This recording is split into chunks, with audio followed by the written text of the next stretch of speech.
Saya mau mulai dari ini dulu. Bapak Ibu Saudara-saudari, hari ini lagi tren, lagi viral satu statement, satu kalimat yang namanya strawberry generation. Pernah dengar kalimat ini? Ya, mungkin Bapak Ibu, apa itu? Ya kan? Ini bahasanya anak-anak Gen Z, Bapak Ibu. Bahasanya anak-anak zaman sekarang, anak-anak muda zaman sekarang. Ya. Apa itu strawberry generation, Saudara?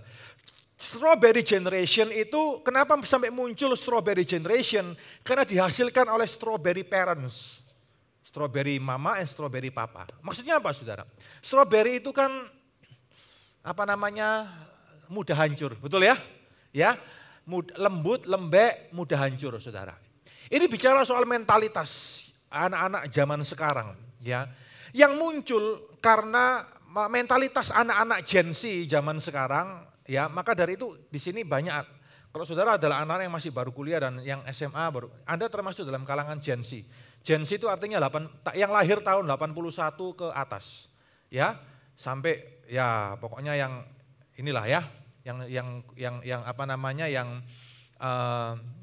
hari ini sedang SMA, SMP, SMA, dan yang sudah mungkin barusan awal-awal bekerja, saudara yang akan berumah tangga. Ya, karena bagi kalangan Gen Z yang sudah menikah, yang barusan punya anak, itu anaknya disebut sebagai generasi alfa namanya. Ya, ini ada teorinya kok Bapak Ibu ya. Bapak Ibu yang usia 60 ke atas itu namanya baby boomers, ya kan? Sekalipun bukan baby lagi, ya kan? Generasi baby boomers namanya. Ini kalau secara teori ya.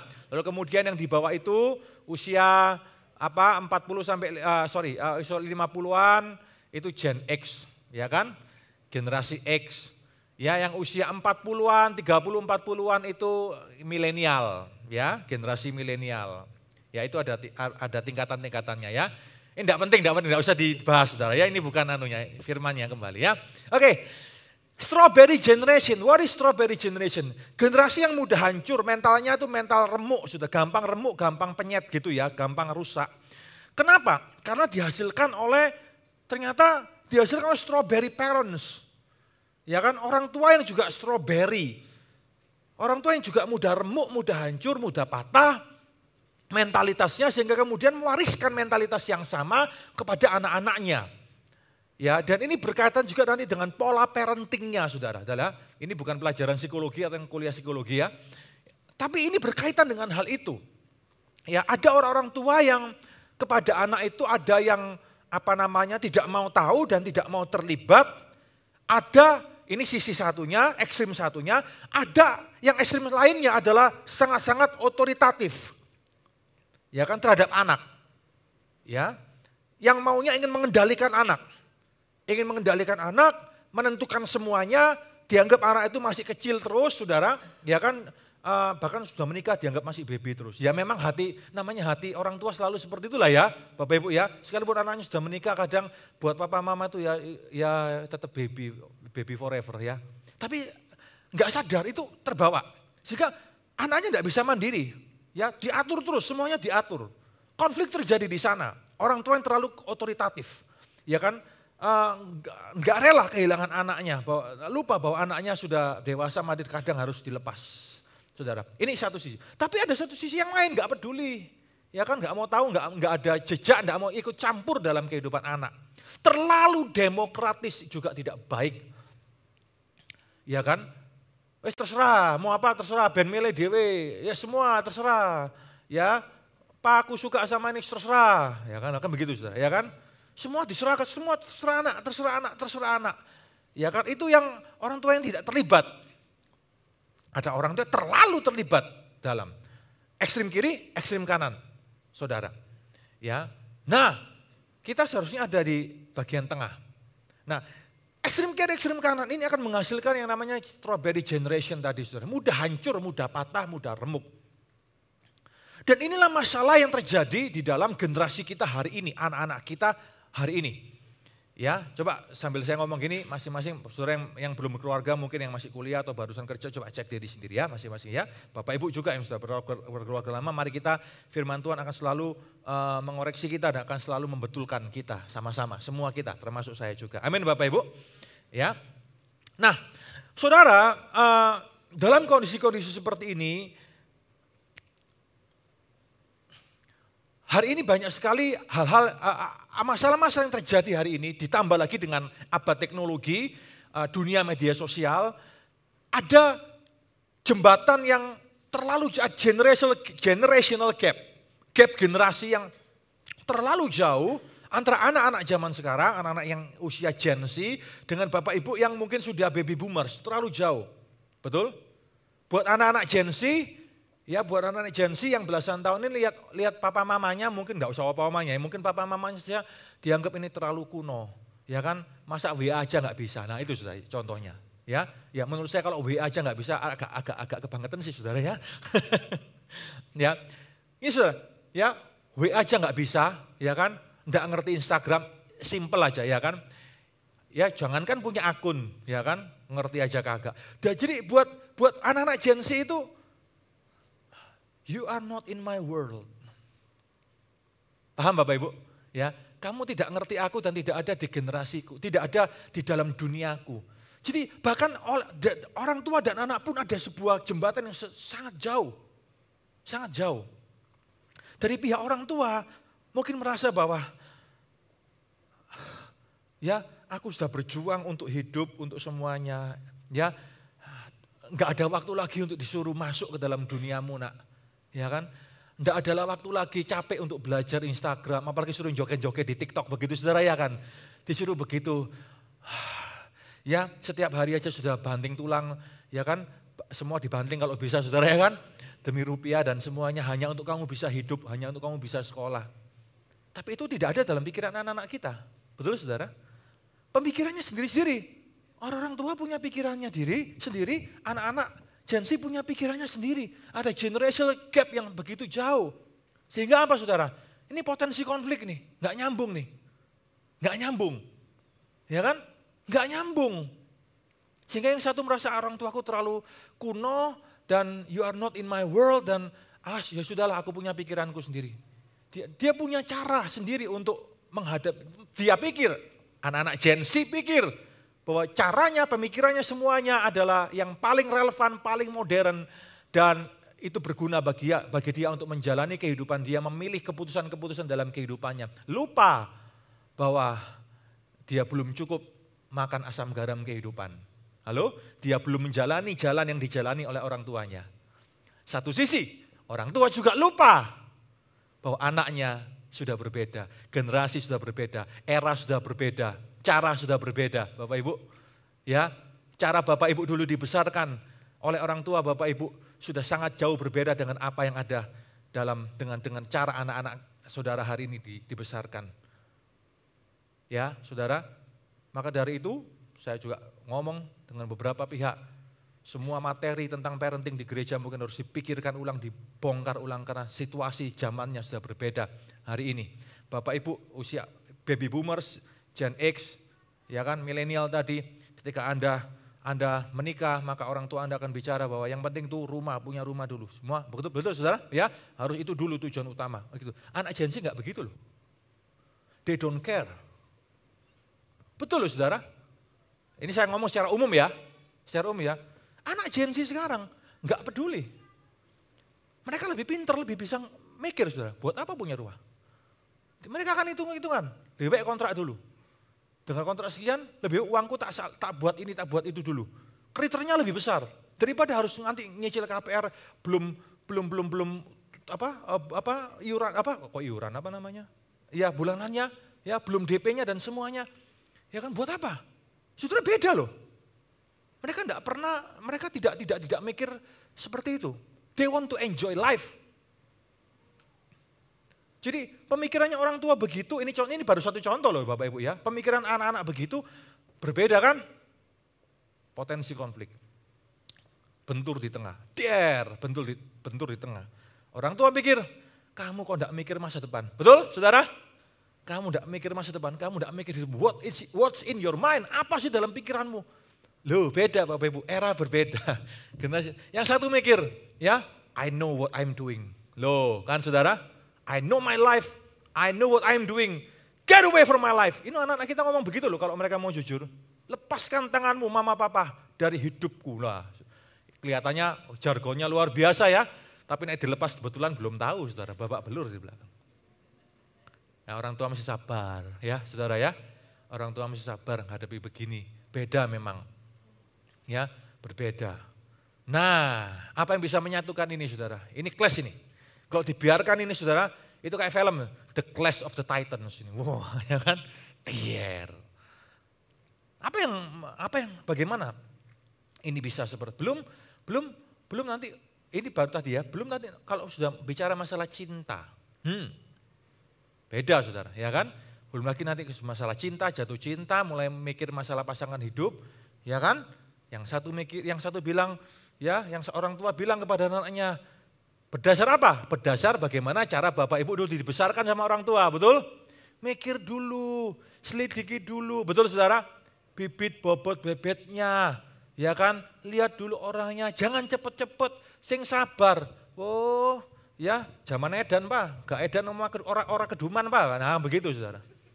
Ya kan, yang begini saudara, gak bisa begitu. Ya jangan, kalau kita dulu diomongin apa? Jangan kasih hatimu dulu 100%. Ya kan, pelan-pelan. Ya nanti supaya kamu gak kecewa kalau putus apa. Ya selidiki dulu pelan-pelan. Yang satu saudara, setiap hari ya kan, lihat di Facebook, lihat di TikTok, lihat di Instagram kan. Nyanyinya apa ya? Mungkin kamu diciptakan dari planet lain untukku, ya kan? Kita bikin romantis, ya kan? Setiap hari romantis, kan begitu terus sudah. Beda kan? Mereka berpikir bahwa oh inilah Cinderella abad 21 dan pangeran yang akan menemukan sepatu yang tertinggal dan wow life is so happy, life is so beautiful. Persepsi media sosial, persepsi TikTok, Instagram dan semua media sosial yang bahkan media sosial pun bisa tahu ya, yang baby boomers, Gen X itu biasanya aktifnya di Facebook. Gen Z mana mau Facebook? Facebook kuno. Engkong dan emaknya, wow ketemu teman-teman lama di Facebook kan, waduh Ci apa kabar, ya kan, lama ndak kayak kita reunian, ya kan saudara ya. Engkong dan emak reunian semua lewat Facebook.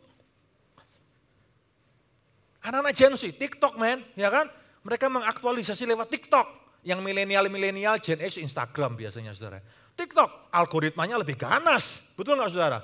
Wah, di sana mereka mengaktualisasi diri, betul saudara? Megal-megol dan semuanya ya kan? Posting ini, wah pokoknya ngejar FYP ya kan saudara? Nah, ngejar viralnya itu, FYP katanya. Wah, beda kan? Beda. Sangat, a lot of differences. Perbedaan berpotensi konflik. Konflik antar generasi, konflik pemikiran, konflik ide, konflik kehidupan, dan konflik kalau tidak dikelola akan menghasilkan perpecahan. Perpecahan hubungan, perpecahan hati, dan yang paling parah perpecahan keluarga.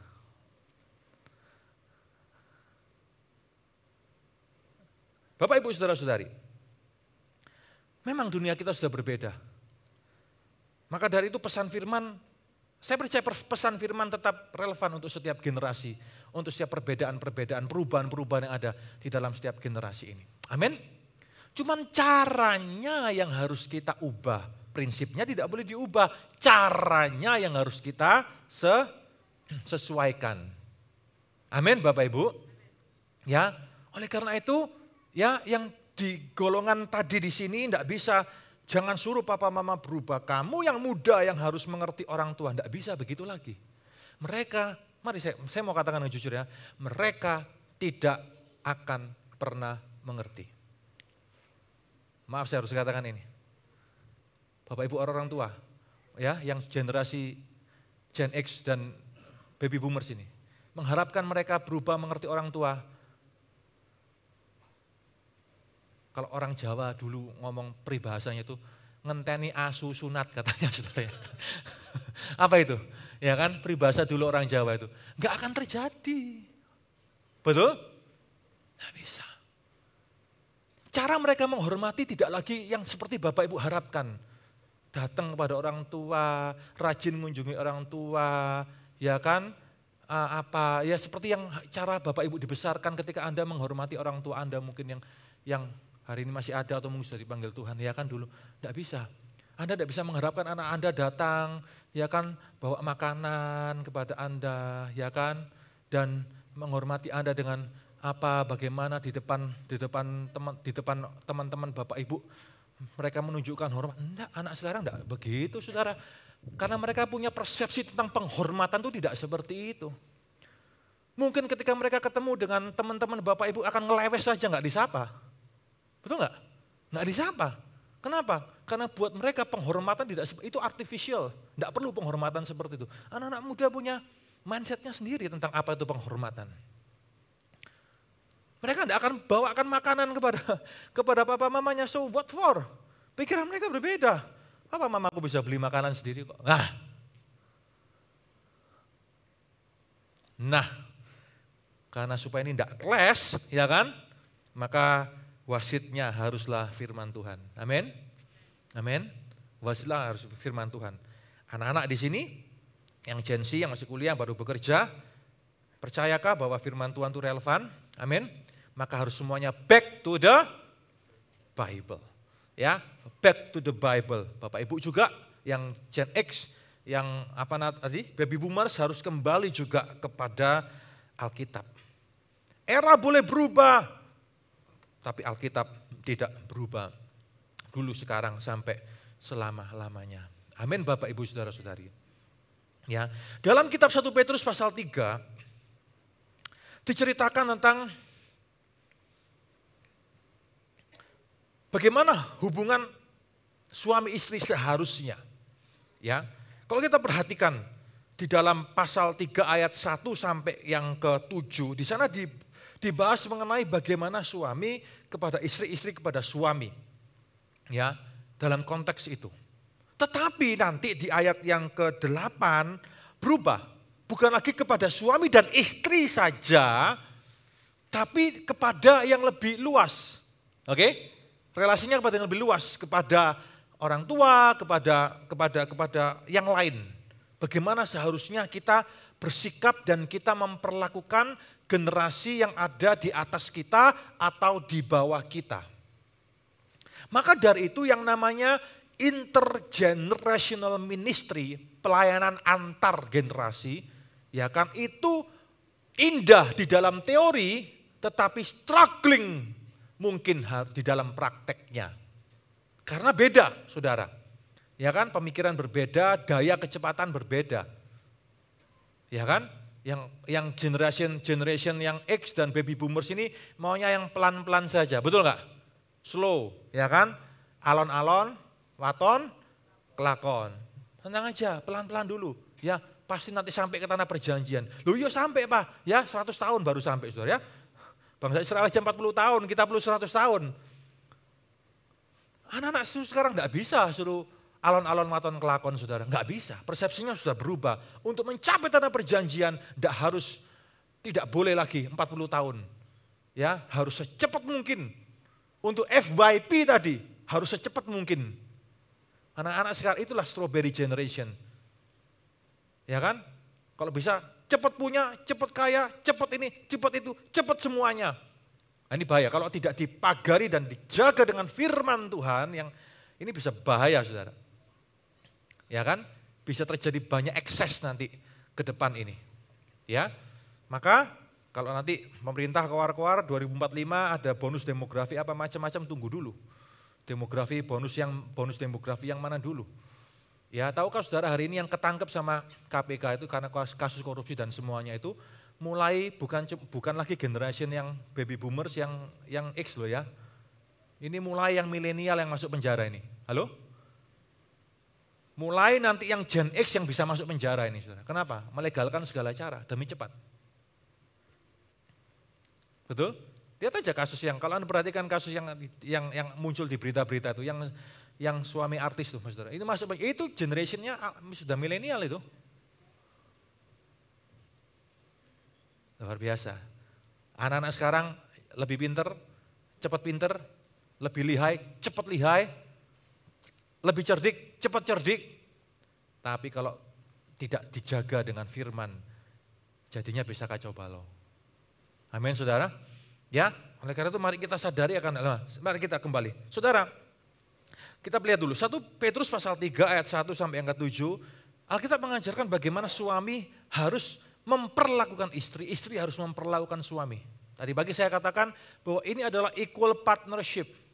Istri bukan pembantu suami, suami bukan jongosnya istri. Oke? Kita harus equal partnership. Pelajaran bagi yang akan menikah dan belum berkeluarga, ya. Equal partnership. Selama tidak saling menganggap sebagai equal partner, maka hubungannya sebetulnya satu rumah, satu ranjang, satu ikatan pernikahan, tapi sebetulnya hubungannya adalah saling memanfaatkan. Karena tidak mengerti prinsip equal partnership. Itulah kenapa diambil dari tulang rusuk. Oke? Tulang rusuk kan di samping, equal partnership. Tidak diambil dari tulang kepala. Ya kan?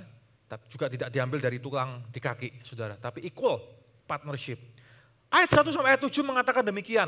Hai istri, kamu harus tunduk kepada suami. Tunduk itu bukan berarti tunduk-tunduk engge, tidak, tapi itu bicara equal partnership. Tadi saya juga jelaskan itu ya.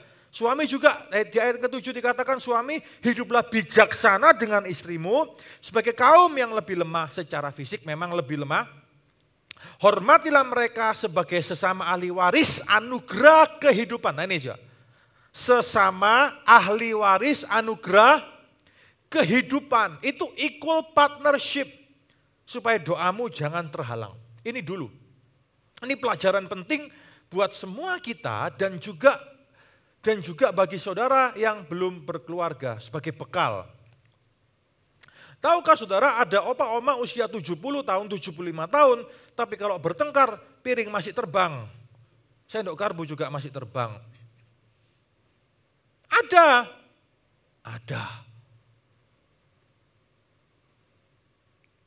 Tahukah Anda dalam usia 65, 70, 75 tahun ada opa-oma yang karena pahitnya kehidupan saling pahit satu dengan yang lainnya, tidak lagi tidur dalam satu kamar tapi sudah sendiri-sendiri. Ada banyak. Saya tidak bicara soal seks di sini, saudara. Ya kan? Banyak. Mungkin secara seksual sudah tidak memungkinkan lagi. Ya, dalam usia I don't know, saudara. Tergantung. Ya, kalau pria itu tergantung hormon masing-masing, ya kan? Tapi hubungannya sudah hambar. Saya bicara soal relationship di sini. Hubungan sudah hambar. Kenapa? Karena mungkin sepanjang perjalanan hidup tidak memahami equal partnership tadi sehingga kemudian saling menyakiti dan saling memanfaatkan satu dengan yang lainnya. Ada yang seperti itu. Nah, Alkitab mengatakan kepada kita, hai suami, istrimu adalah ahli waris anugerah kehidupan. Equal partner dalam anugerah kehidupan. Menjalani bersama-sama. Seperti janji nikah dalam suka maupun duka. Dalam apa? Sakit maupun, ini yang mau nikah nanti belajar dari ini ya. Dalam sakit maupun sehat, ya. Bukan ada uang abang sayang, tak ada uang abangku tendang, saudara. Ya. Kemudian dalam apa? Sehat maupun sakit, dalam miskin kaya, ya kan? Dalam suka maupun duka. Tahu nggak sih, saudara? Kalau Anda datang, ya kan, di dalam pernikahan, ini bagi yang muda-muda ya, kalau nanti menikah, senang ya, ini pasti senang. Teng, ya kan saudara, datang ke gereja ya, sudah ada di depan hamba Tuhan. Orang tua juga senang, orang tua senang. Ya, semua senang, tapi kadangkala ini tidak pernah diajarkan mungkin atau tidak pernah ditekankan dalam kelas nikah, kelas pranikah. Teng, saudara tahu nggak? Namanya ini apa? Orang kan bilang, oh datang ke altar pernikahan. Betul ya? Saya mau tanya saudara, altar itu tempat apa? Altar itu kalau konsep Alkitab itu tempat apa altar itu? Altar itu tempatnya embek disembelih, betul enggak? Korban, betul? Betul saudara? Maka Abraham membangun altar. Maka Yosua membangun altar, maka Daud membangun altar, maka siapapun membangun altar. Altar adalah tempat domba disembelih, dikorbankan kepada Tuhan. Kalau Anda datang ke altar pernikahan, paham nggak saudara? Tahu nggak sih, saudara? Ya kan? Bahwa apa? Saudara sedang akan disembelih dua-duanya. Dalam tanda kutip. Halo? Halo Bapak Ibu? Saudara sedang saling menyembelih dua-duanya. Dengan berkata apa? Di altar ini bukan cuma diberkati toh. Bukan cuma, terima berkat Abrahamu. Itu yang ditunggu-tunggu kan? Berkat, berkat, berkat. Tunggu dulu. Ada berkat itu, ada. Tapi di sana suami akan bicara kepada istrinya, aku menyembelih diriku bagimu. Dan istri akan berkata, aku juga menyembelih diriku bagimu. Dan hari ini kita di altar dikorbankan hangus.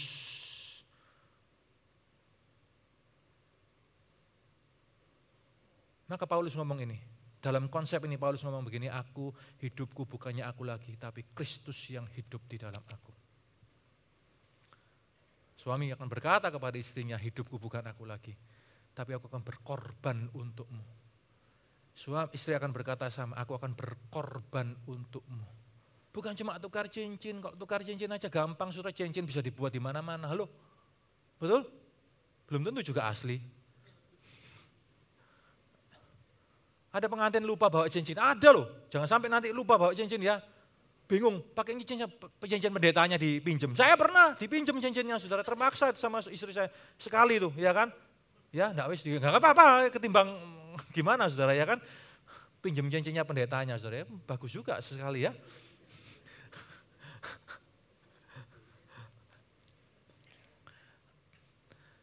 Bukan cuma cincin. Aku menerimamu dalam suka maupun duka apa semua. Ngerti nggak? Konsep itu konsep korban. You have to sacrifice. Korban itu artinya berkorban. Ya korban hati, waktu konflik. Korban perasaan. Betul? Ya, saudara? Ya kan? Korban semuanya. Ketika istri marah, ngomel, ya kan? Ngomong kepada suaminya, miskin terus, capek tahu. Tuh suami digitukan bagaimana itu? Ayo, suami-suami yang soleha. Ayo, pancet aja, ya. Kerja gitu loh yang rajin, masak makannya tempe terus, saudara. Ayo, itu cuma sekali, kalau tiap hari. Maka ingat ini, Yesus juga berkorban setiap hari bagi kita semuanya. Yesus juga menyangkal dirinya dan memikul salibnya sampai Golgota. Memang tidak mudah, suami itu ego, digituin pasti marah. Betul saudara? Yang enggak dewasa, yang enggak kenal Tuhan, enggak kenal Alkitab lebih dalam lagi, pasti lama-lama enggak tahan cerai itu. Ada iklan di Instagram atau di mana itu? Suami marah sama suami selingkuh, istri marah. Kenapa selingkuh sama dia? Dia lebih jelek dari aku. Dia lebih ini, lebih itu. Ya lebih itu. Semuanya. Kamu kok tega? Suami ngomong apa? Ya, karena dia tidak pernah ngomel seperti kamu. Dia tidak pernah menyakiti aku. Dia selalu menjunjung aku. Dia selalu menghargai aku. Dia selalu bersama-sama dengan aku, dia selalu mengasihiku dan semua. Tidak seperti kamu, ngomel terus. Belum tahu suaminya, itu baru masa promo, saudara.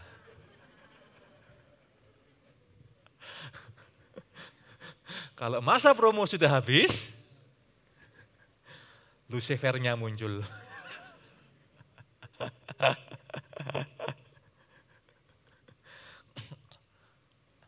You know, it's not easy, I know. Saya ngomong begini, ngalami ya Pak? Ya, kami pun mengalami. Tidak ada pernikahan yang sempurna di dunia ini. Semua kita sama. Bukan aku, pendeta, pasti pernikahannya sempurna. Ya sudah di kayangan gitu saudara ya, dari langit tingkat 7. Enggak, tetap menjejak bumi, tetap ada di sama-sama. Sama aja. Amin, Bapak Ibu. Sama sebaliknya.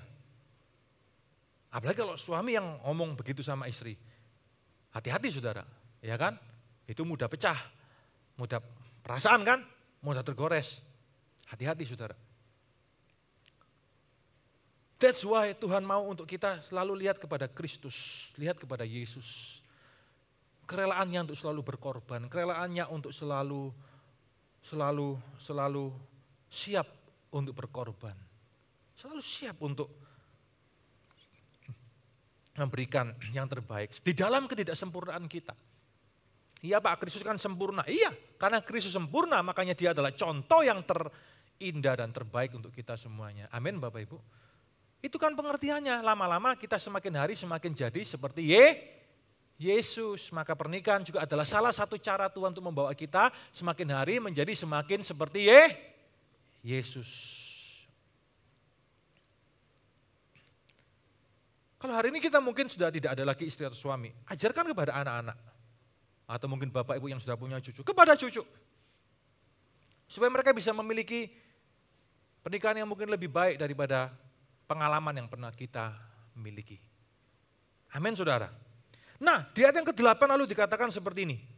Akhirnya ya setelah kamu tahu ya bahwa kamu harus seperti Kristus, suami yang seperti Kristus, istri yang seperti Kristus, yang siap selalu berkorban, belajar dari waktu ke waktu, menyayat hati, menyayat perasaan, menjalani hidup bersama, tidak mudah, di situ pasti ada friksi, di situ pasti ada goresan, tapi di sana juga belajar untuk mengampuni, belajar untuk mengerti, belajar itu pasti pernah jatuh, betul? Pernah gagal, pernah salah, pasti, berkali-kali, ya. Tapi ketika engkau belajar terus menjalani terus dari hari ke hari, dari waktu ke waktu, engkau semakin melihat kepada Kristus, semakin maka dari itu Bapak Ibu ya, kenapa kita selalu ngomong terus, kita selalu dorong terus Bapak Ibu, ayo baca firman, selidiki firman, ayo bersekutu dalam firman Tuhan, jangan pernah lobang, ayo benamkan dirimu dalam firman Tuhan. Apa sih gunanya ini loh, membantu pernikahan kita sebetulnya. Halo? Karena setiap hari engkau selalu menyocokkan dirimu, menyocokkan ketidaksempurnaanmu, menyelaraskan dirimu dengan firman. Amin saudara. Itu loh gunanya. Ya, saudara mungkin dikhotbahin begini, nanti pulang mungkin beberapa sudah lupa pasti. Ya kan? Kecuali yang romantis tadi ingat pasti. Ya kan? Tapi kalau setiap hari,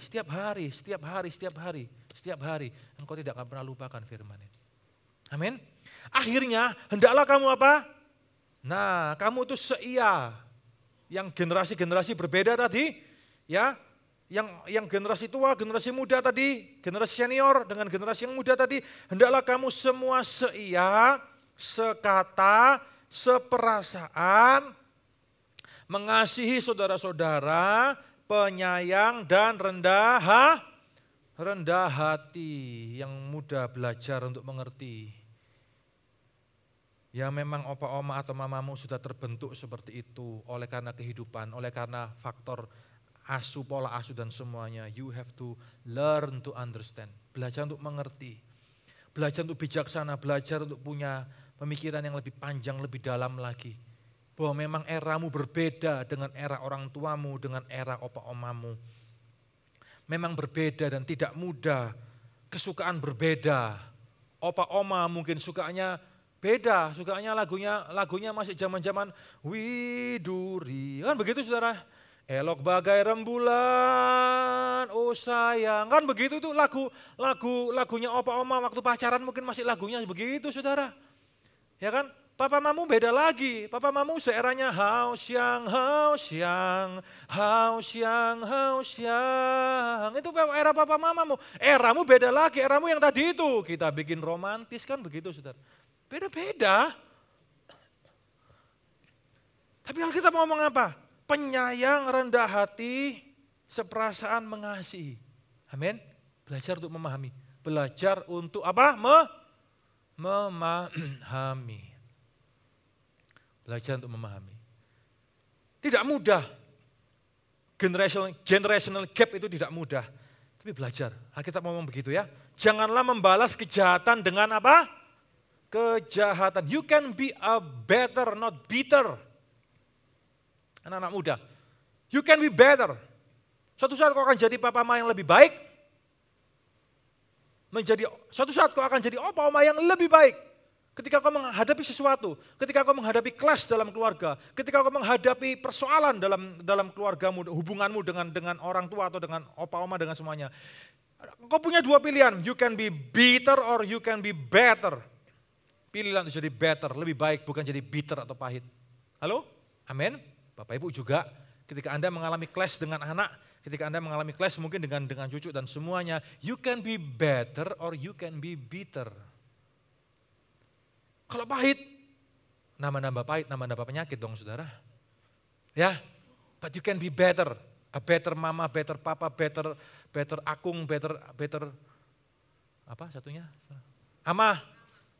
Ya, mak engkong yang better, yang lebih baik. Dengan mengerti memahami, oh iya dunianya sudah berbeda ya. Ayo kita belajar lagi, ajak opa, ayo pa kita belajar yuk WA, masa WA aja kita nggak bisa. Nah contoh saudara ya kan, ayo opa kita minta cucu kita, ajarin kita Instagram, mari kita buat akun Instagram. Nah saudara ya kan, nah ini dia. Ya, masing-masing dong, wah ya. Cucunya, seneng saudara ya kan, waduh opa-omaku mulai modern nih ya. Wah dia pasti akan buatin saudara, ini loh kong caranya, ini loh mak caranya ya kan. Nanti posting tuh gini caranya ya kan saudara. Nah harus belajar saling, tidak satu sisi tapi dua arah, saling sama saudara. Ada proses di sana. Suami istri juga begitu kok, saling. Salah satu pasti akan lebih bandel. Betul? Kalau enggak istrinya lebih bongol atau suaminya yang mungkin lebih bongol, ya kan? Pasti akan salah satu pasti lebih bandel. Tapi lama kelamaan ketika Anda semakin menyelaraskan dirimu, saling menyelaraskan dengan firman Tuhan dan semuanya, perubahan itu pasti akan terjadi. Tidak mengharapkan yang lain berubah, tapi dirimu dulu. Kepada dirimu dulu. Ya, I must be a better husband. I must be a better wife. I must be a better son. I must be a better grandpa, grandma, mak, kong, opa, oma, mbah, apapun sebutannya. Amin saudara. So ini harus dikerjakan. Work it out. Mari kita sama-sama kerjakan. Kita nggak bisa ya sudah mengalir saja, nggak bisa mengalir kentir saudara. Nggak bisa, prinsip mengalir nggak bisa dipakai di sini. Diusahakan, mari kita sama-sama mengusahakan.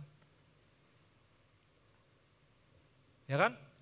Suatu saat anak saya ngajak saya goyang di TikTok, saudara. Aduh mateng kon ya saudara, aduh kalau sampai dilihat sampai jemaat ya opo iki. Goyang ya, tapi saya pesan jangan diposting dulu ya. Ya, untung nurut saudara ya, jangan diposting dulu ya. Tapi beda, saya kita coba belajar untuk menyenangi. Beda anak saya tuh sukaannya, waduh saudara ya kan, kalau cover lagu tuh lagu Jepang, lagu Korea, ya anak-anak sekarang lah ya Gen Z, halo, Korea minded kan, ya Yosobi lah ya kan, nama artis yang saya tidak tahu saudara ya kan, tapi saya coba belajar untuk tahu lagu apa yang dia cover nih, arti minimal tuh siapa penyanyi dan semuanya. Oh oke. Ya begini ya kan. Ya tak ajak nyanyi lagu Israel gak mau. Oh apa ini katanya, oh ya wis. Beda generasi. Enggak bisa saudara, enggak bisa. Kita harus menyeberang, membangun jembatan generasi. Amin Bapak Ibu. Saya harap ini tidak terlalu berat bagi Anda. Ini penting sekali, membangun jembatan antar generasi. Tidak mudah, tapi harus mulai dikerjakan. Amin saudara. Inilah prinsip firman kan, jangan minta hanya tapi coba mengerti, memahami,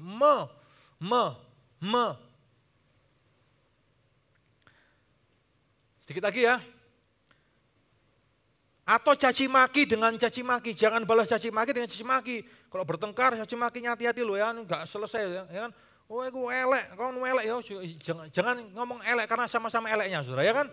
Mambumu apalagi saudara ya, podo-podo mambu, jangan usah ngomong gitu saudara ya. Hati-hati loh kalau ngomong tuh, ya kan kalau lagi bertengkar sudah keluarnya yang aneh-aneh ya. Tetapi sebaliknya hendaklah kamu memberkati karena untuk itulah kamu dipanggil, yaitu untuk memperoleh apa saudara? Berkat. Sebab siapa yang mau mencintai hidup dan mau melihat hari-hari baik, ia harus menjaga lidahnya dari yang jahat, bibirnya dari ucapan-ucapan yang menipu. Anak-anak muda hati-hati ucapanmu, bibirmu ngomong kepada orang tua, Orang tua juga hati-hati ngomong kepada yang lebih muda. Yang omong yang muda harus hormat, yang tua jangan omongan yang merendahkan, tapi membangun yang lebih muda. Amin. Bapak Ibu, saling. Ayat 11, ia harus menjauhi yang jahat dan melakukan yang baik. Ia harus mencari perdamaian dan berusaha mendapatkannya. Berdamai, berdamai, berdamai. Amin saudara, berdamai.